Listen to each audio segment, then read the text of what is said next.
Bonjour les amis, j'espère que vous allez bien. Moi je vais très bien et je suis heureuse d'être là ce dimanche pour vous raconter une nouvelle histoire. Je suis très heureuse, comme je l'ai dit tout à l'heure. Je ne sais pas pourquoi, je n'ai aucune raison particulière, mais simplement parce que Dieu me demande d'être heureuse. Il m'a dit d'être toujours joyeuse, donc je le suis. J'espère que vous également, vous êtes joyeux. Je vais le vérifier avec un petit chant. J'ai un petit chant qui me vient à cœur. Si tu as la joie au cœur, tape les mains. Si tu as la joie au cœur, tape les mains. Si tu as la joie au cœur, si tu as la joie au cœur, si tu as la joie au cœur, tape les mains. Si tu as la joie au cœur, dis merci, merci. Si tu as la joie au cœur, dis merci, merci. Si tu as la joie au cœur, si tu as la joie au cœur, si tu as la joie au cœur, dis merci, merci. Si tu as la joie au cœur, saute un peu. Si tu as la joie au cœur, saute un peu. Si tu as la joie au cœur, si tu as la joie au cœur, si tu as la joie au cœur, saute un peu. Bravo! Là, je peux être sûre que vous êtes dans la joie. C'est très important. Ne laissez jamais une personne vous voler la joie. Ne soyez jamais en colère. Ne soyez jamais triste. Il faut toujours être en joie, avoir toujours le sourire comme Tata Chloé. Donc voilà, je vais commencer par me présenter. J'aurais dû commencer par là, mais bon. Je suis Tata Chloé. Je suis Chloé pour d'autres. Moi, je suis là tous les dimanches pour vous raconter une histoire. Et comme je le dis souvent, ce n'est pas n'importe quelle histoire, c'est une histoire qui a bel et bien existé, une histoire qui se trouve dans la Bible.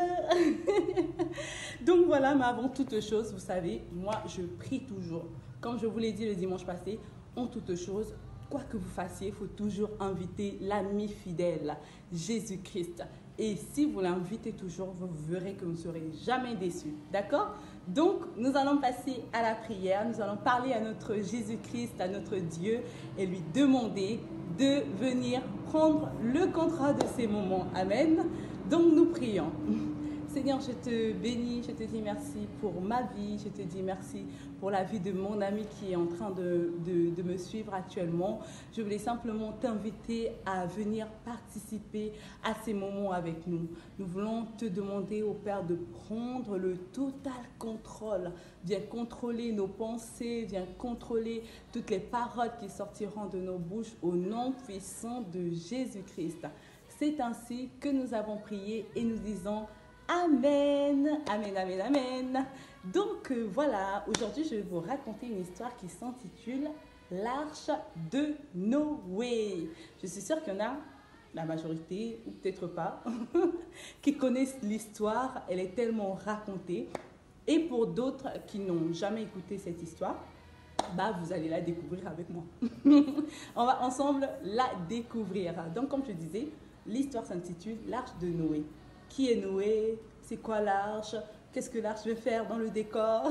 On va tous ensemble l'apprendre. Donc voilà, Noé, qui est Noé? Noé, c'est un homme intègre. C'était un homme intègre, un homme très juste. Noé, c'est l'arrière petit-fils de Adam et Ève. Et oui, après que Adam et Ève aient été chassés du jardin d'Éden, comme on l'a appris le dimanche passé, ils ont eu des bébés, ces bébés, quand ils ont grandi, ils ont eu à leur tour des enfants, ainsi de suite. Et c'est ainsi que des années, des siècles, je vais dire plus tard, Noé est venu au monde. Que Noé est venu au monde. Donc je disais que Noé, c'était un homme intègre. Un homme très juste, un homme qui obéissait toujours à Dieu. Rappelez-vous, le dimanche passé, nous avons parlé de l'obéissance.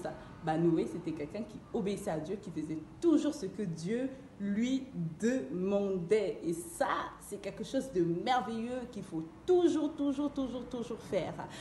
Noé, non seulement il craignait le Seigneur, mais il avait également une merveilleuse famille qui était constituée de son épouse, ses enfants et les femmes de ses enfants. Oui, ses enfants, parce que Noé, il en avait trois. Il avait 3 garçons, 3 grands garçons. Nous allons ensemble découvrir les prénoms de ses enfants. Ensemble, vous allez répéter après moi afin de pouvoir retenir les prénoms des enfants de Noé. Le premier s'appelait Sem. Oui. Le deuxième, Cham. Oui. Et le troisième, Japheth. Voilà, ce sont les 3 prénoms des enfants de Noé. J'ai eu un petit bobo là, mais c'est pas grave, je n'ai pas du tout mal. Malgré mon bobo, je suis heureuse.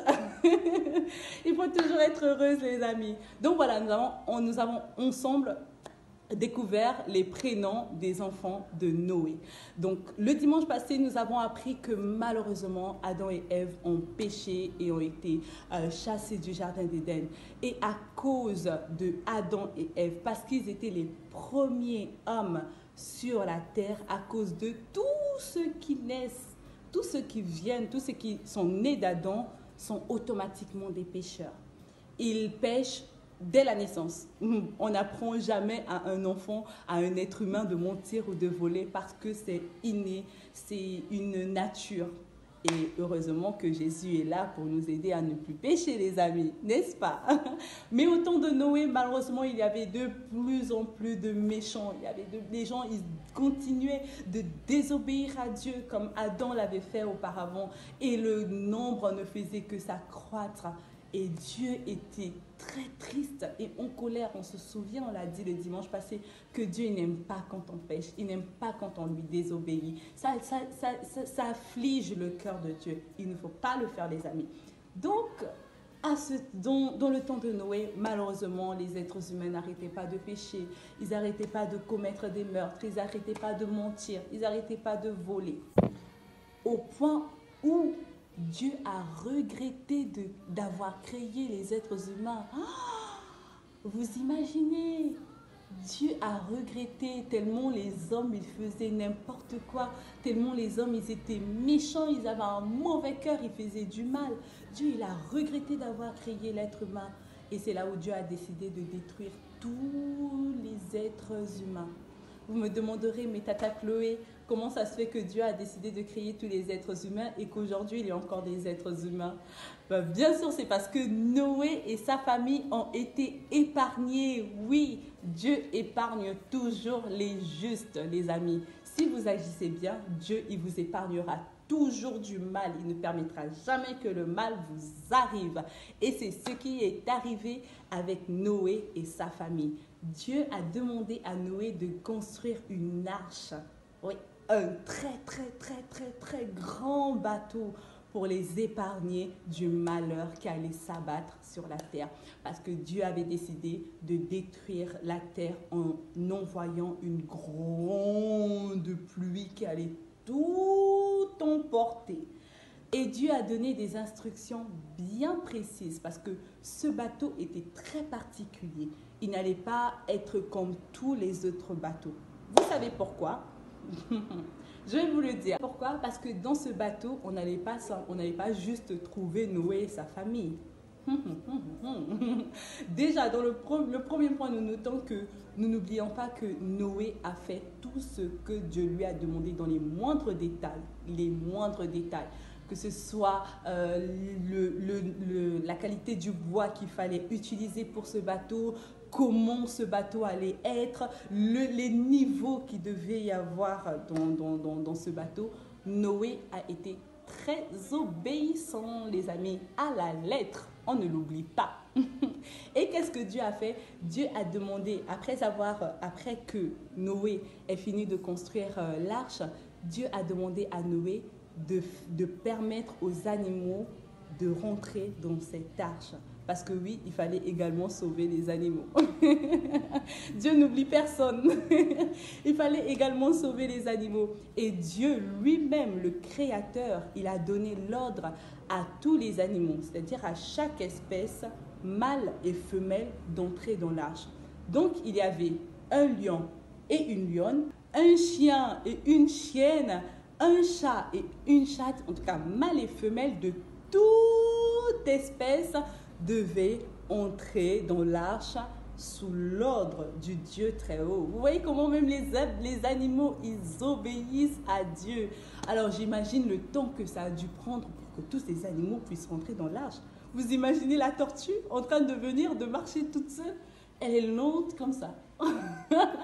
Et elle devait rentrer dans l'arche, mais Noé était patient. Il fallait qu'il attende que tous les animaux, même l'escargot devait prendre également son temps de marcher comme ça, lentement, lentement. Mais moi, je suis rapide, hein. L'escargot, imaginez, je ne sais pas où il se trouvait, mais il fallait qu'il aille rentrer dans l'arche.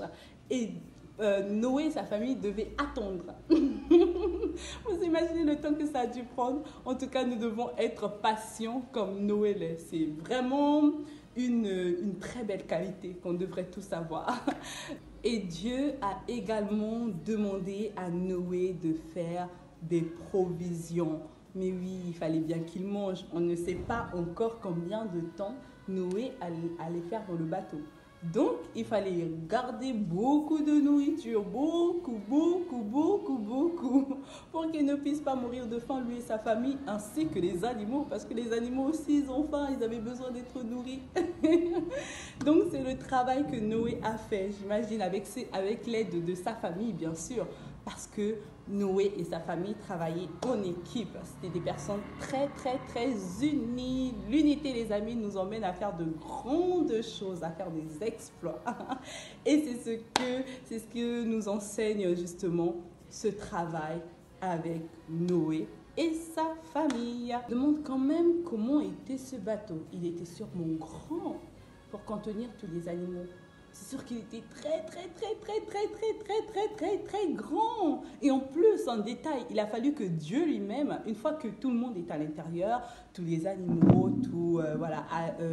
Noé, sa femme, ses enfants et ses belles-filles, une fois que tout le monde était en sécurité dans le bateau, il a fallu que Dieu lui-même vienne fermer la porte. Ça veut dire que la porte était grande, les amis, et que Noé ne pouvait pas la fermer tout seul. Donc vous imaginez, c'était certainement grand,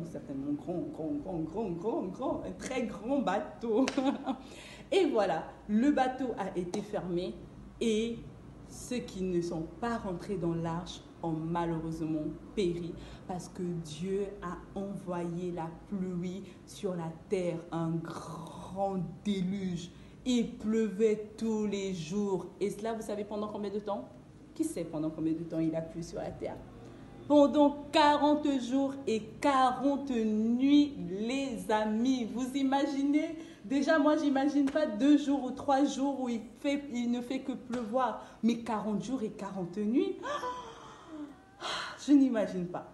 Pendant 40 jours et 40 nuits, il ne faisait que pleuvoir. Et Noé était en sécurité avec sa famille ainsi que les animaux, mais les personnes malheureusement elles ont péri parce qu'elles n'ont pas voulu écouter Dieu. Dieu les a avertis, Dieu les a reprimandés, mais ils n'ont pas voulu écouter. Et les voilà, ils sont morts, noyés en dehors de l'arche. La désobéissance, les amis, la désobéissance, ce n'est pas une bonne chose, ça a toujours des conséquences. Par contre, l'obéissance nous épargne du malheur. Ça, il ne faut pas oublier. C'est la première leçon même à retenir. Que l'obéissance nous épargne du malheur. Donc voilà, il a plu pendant 40 jours et 40 nuits. Noé et sa famille étaient en sécurité. Et après ces jours, Dieu s'est souvenu de Noé et sa famille et il a fait cesser la pluie. Et il a tellement plu pendant 40 jours et 40 nuits, vous imaginez les amis, qu'il a fallu 150 jours pour que l'eau puisse diminuer. 150 jours, ça fait combien? Ça fait pratiquement 5 mois les amis. Pendant 5 mois, l'eau ne faisait que diminuer. Tellement il y avait une grande quantité d'eau sur la terre. Et après ces 150 jours, Noé décide de vérifier bien sûr si l'eau est complètement sèche, s'il n'y a plus d'eau sur la terre. Mais il ne va pas se précipiter de sortir comme ça. Il attend les instructions de Dieu. Oui, il faut toujours attendre. C'est Dieu qui lui a demandé de rentrer dans l'arche et c'est Dieu qui va lui demander de sortir. Noé, il le sait très bien, donc il ne se précipite pas de sortir. Il ouvre quand même la fenêtre et il envoie un corbeau. Il envoie le corbeau pour aller vérifier, bien sûr, s'il y a une partie sèche sur la terre. Le corbeau s'en va, il revient, il va, il revient, il va, il revient. Vous savez pourquoi le corbeau revient? Simplement parce qu'il ne trouve pas un endroit où se poser. Donc il est obligé de revenir. Cela voulait dire que l'eau n'était pas encore sèche, totalement sèche. Donc oui, Noé décide de patienter encore. Rappelez-vous que Noé est quelqu'un de très très patient. S'il a attendu que la tortue et l'escargot, je ne parle même pas de la fourmi, je ne parle même pas des reptiles, s'il a attendu que tout cela puisse entrer dans l'arche, ça veut dire que c'est quelqu'un de très très patient. On est bien d'accord. Voilà. Donc il a patienté encore 7 jours et après il a encore ouvert la fenêtre et cette fois-ci il a envoyé une colombe. Un très bel oiseau, n'est-ce pas?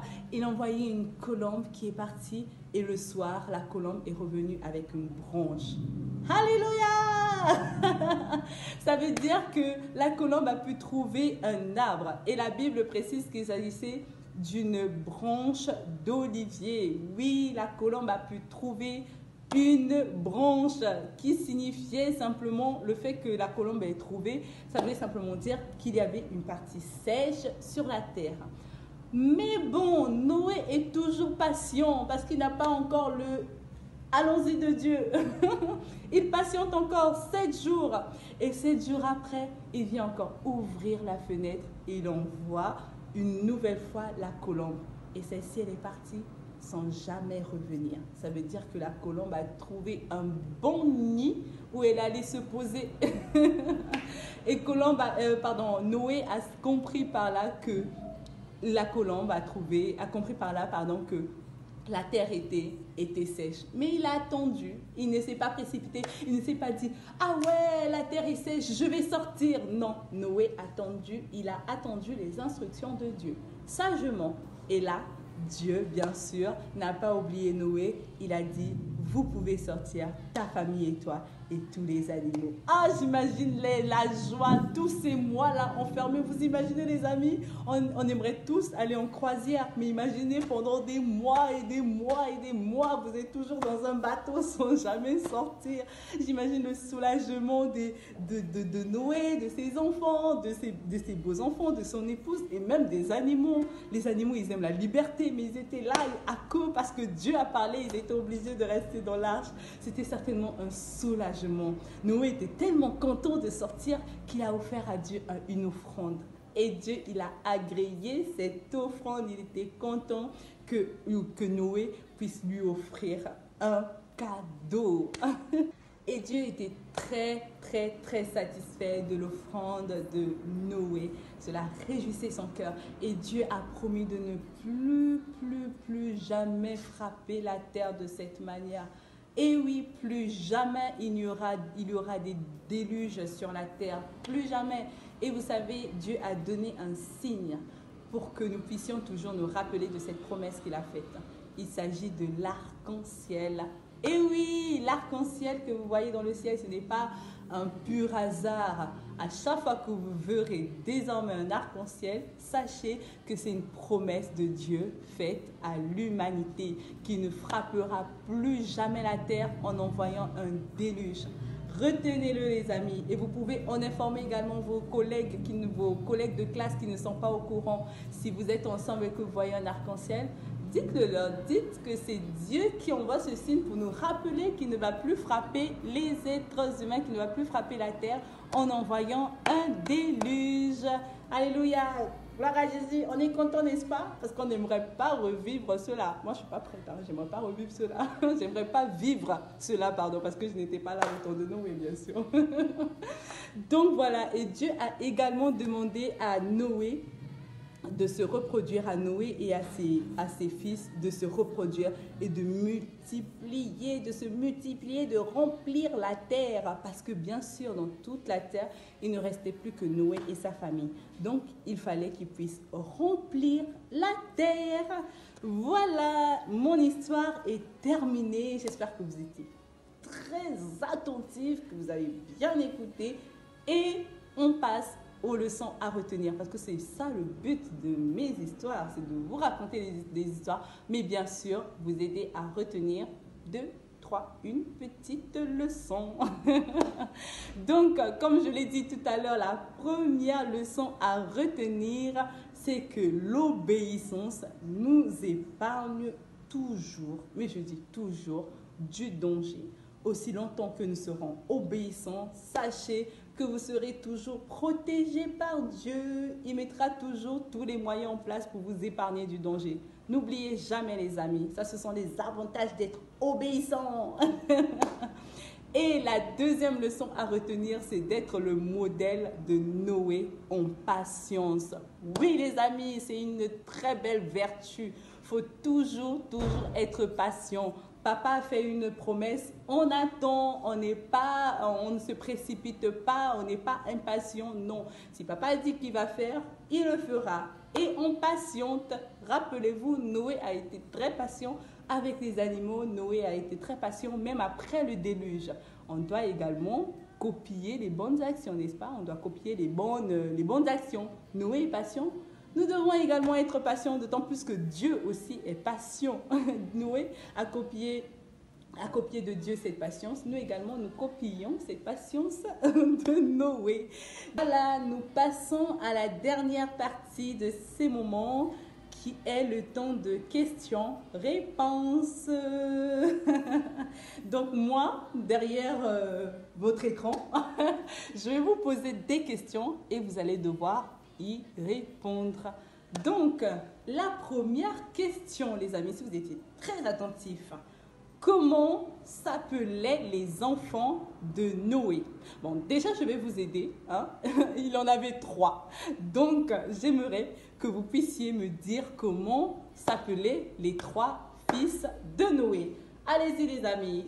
Réfléchissez, si vous voulez, concertez-vous entre vous. Si vous êtes avec vos frères, avec vos sœurs, essayez de demander de l'aide. Réfléchissez surtout. Vous allez vous en souvenir. Vous avez trouvé? Voilà, donc les trois fils de Noé s'appelaient. Le premier, c'est Sem. Le deuxième, c'est Cham. Et le troisième, c'est Japheth. Japheth avec un T à la fin. C'est bien, les amis. Bravo, il faut bien retenir. C'est important de connaître les histoires de la Bible. La deuxième question. Alors, voyons. Combien de jours il a fallu pour que l'eau puisse diminuer sur la surface de la terre? Combien? J'entends d'autres qui disent 40. Non, réfléchissez bien, les amis. Combien de jours? C'est 150 jours. Oui, il a fallu 150 jours pour que l'eau puisse diminuer. C'est bien. Bravo, je suis fière, très fière de vous. Une dernière question. Une toute dernière. Alors, qu'est-ce que Noé a fait quand il est sorti de l'arche? Ça, je suis sûre que vous allez trouver. C'était quand même, je viens à peine de le dire. Qu'est-ce qu'il a fait? Bien sûr, il a donné une offrande à Dieu. Et notez bien que cela a plu au Seigneur. Donc, quand nous allons reprendre d'aller à l'église, n'oubliez pas d'apporter toujours vos offrandes, les amis, parce que cela réjouit le cœur de Dieu. Donc voilà, je suis très fière de vous, comme les autres dimanches. Je vois que vous êtes très attentifs et ça me réjouit, ça me fait vraiment plaisir. Nous sommes arrivés à la fin de nos moments. Je vous souhaite une merveilleuse journée et n'oubliez pas, une journée joyeuse. On garde toujours le sourire, les amis. Je vous aime gros comme ça et je vous dis à dimanche prochain. Au revoir.